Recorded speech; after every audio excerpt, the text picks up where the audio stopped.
Hello mate, hello fellas, everybody. So this is what I was thinking for our session 1 on the 11th of November. Outcomes that we want are in attack. We want people to be communicating numbers from reload. I don't want them getting back to attacking shape and then saying, oh, we've got 3 on blindside. That all needs to be kind of sequential, all process. As the last ball carriers just took the ball in, as he's getting tackled, the players who's not involved in that need to be kind of switching on and where's the space and where's the numbers, or you know what we've got going on in front of us. The old saying, play what you see. Well, there we go. There's the proof in the pudding. We're going to be starting. I don't want players switching off. I want us to be going all the time. Is go from start of one play to the end of the next. Or Okay, the next bit is communicating of the spot man. I'm going to be looking at trying to spot the pivots. Everything that we're doing today is all about coming out of yardage and defending in that part of the pitch as well, so near the opposition try line. So communicating the spot man on reload, pivots, and then obviously just brushing up on catch and pass tech. Some of the things that we spotted last year was just lads were pretty poor on catching early catch. A lot of stuff was going off people's chests. So trying to get that early catching and keeping the ball away from that chest and allow us to do pass and catch and pass, and so on and so forth. Just everything comes from that early catch. Defensively, I want us to be looking at communication and numbers. We can't do any collisions, so we can introduce our defence in our games part. So communication and numbers on reload. Again, I don't want players switching off. We're playing from start to end of a play. And everything in between. And conditioning, I want the forwards to have done 3,030 metres, just over 3 kilometres, and the backs to be near enough 3,300 kilometres by the end of the session. And we'll go through how we're going to achieve that, as this kind of video goes on. Warm up, 10 minutes, activation. Led by Martin. Martin, as soon as you get there, mate, honestly, your energy and your good communication skills is essential for us to get the session started in a tempo that we want to be going in for the rest of the session. Then Rondo, for those that don't know, Rondo is just basically Piggy in the middle, but instead of like 2v1, it's maybe 2 defenders and 5 attackers, for example, or however you want to kind of dictate that up, 7 and 3 or 5 and 3, whatever. It doesn't matter. Just a group of defenders and a group of attackers, and we just quickly get that ball moved around every 30 seconds. Swap over defenders. Just keep everybody energy. Just get them switched on. This is what we want now. Pass, catch. Get your hands up. Early catch.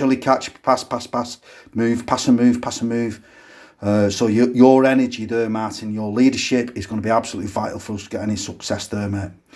Moving on to the next bit, upskilling dynamics. So basically there, I'm going to change the way that we do our dynamic stretching. Instead of us doing 3 channels, all you need is the 2. So on this one here, you might do a simple pass and catch here for the first 10 metres.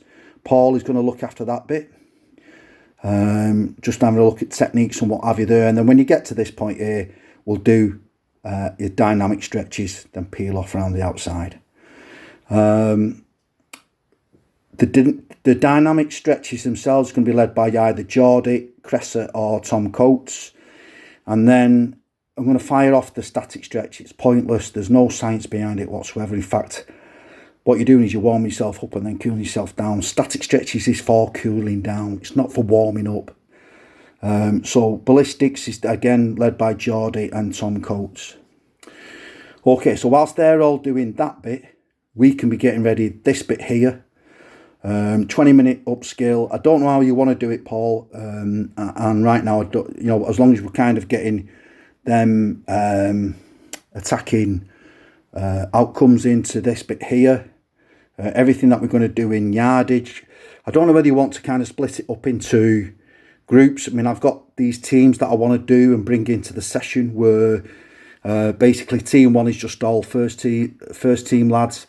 Team 2 is a mixture of first team lads and Northwest Men's League lads. Team 3 is Northwest Men League lads. And then Team 4 will be the under-18s. I don't know whether you want to do it with them kind of groups of 10. There's going to be about 40 lads there. Or do you want to split it up into positional stuff where back threes might be looking at, doing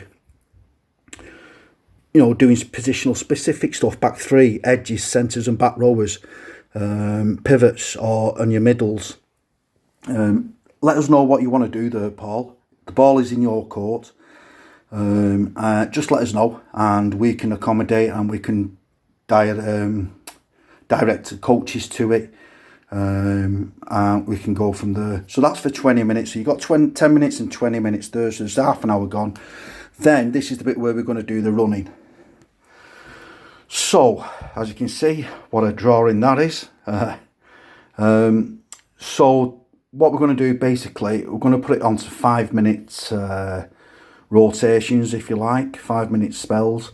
We're basically, you might have everybody starting here on this corner, and we want the backs to be going all the way around the outside. That's across the back, the end zone, the dead ball line to dead ball line, all the way across.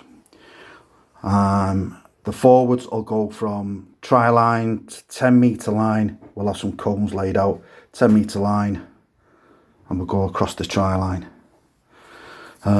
So they'll get back here. They'll then do from here.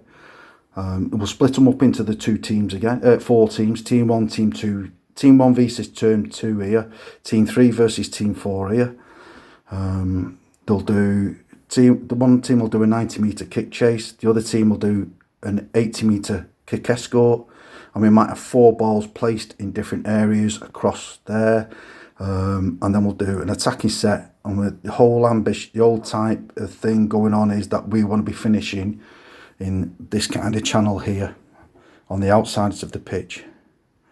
And whether we can get that next set then, if they're finishing over here, if they're catching them in this area, we know the next play has to go out this way.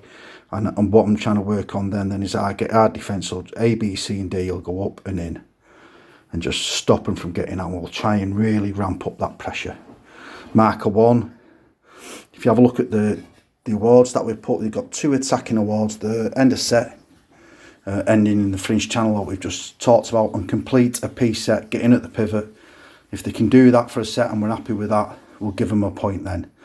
Marker chases for ball carrier, legs on play 1 in defence. So there's 2 attacking awards and 1 defensive award. So they're getting that marker on play 1 from following a kick that is going to get out and try and get at the ball carrier's legs. And if we can get him behind the Addy line, brilliant. Consequences. If there's no early catch, this is what we're going to be looking at with the upskilling bit. If there's no early catch ready, if their mans aren't out ready for that early catch and they're just allowing it to hit the chest, turnover possession. Turnover possession is no communications of opposition numbers. Again, we're talking on reload. And then it's exactly the same on defence, but we're going to be restarting the set at 0 again if there's no comms off the opposition numbers from defence. And what we'll do is redo that every 5 minutes. Attack, kick chase, and then we'll just have a game for the rest of whatever's left of the 5 minutes. Lap, kick chase, game for the rest of the 5 minutes. Lap, kick chase, game. And we'll just keep doing that. And what we'll do is we'll alternate the team. Whoever started on the kick chase last time, on the next set, starts on the kick escort. And it's all about us working together as a team. We're going to need these balls putting out here, just constantly putting them in certain places. I'd like to see at least one of the balls to be put behind the dead ball line, so they've got to think on the feet, get out to the 20 metres. It's a 7 tackle set. I want to see at least one of them that they've got to return out of this bit here, in the corner. We've done a great play. Let's get out of there. How did you deal with that? And I want to see one here where we've not done a great kick, but we're getting out to the 50 and we're in here. Right, let's get to the P. Let's get to the pivot. Get to the pivot. Basically, that's going to be the first session. So if there's any questions, please do not hesitate to contact me, and we can have a chat and get things sorted, because it's really important that we're all kicking off the same all off the same kicking tee as such. All right, thanks very much, guys.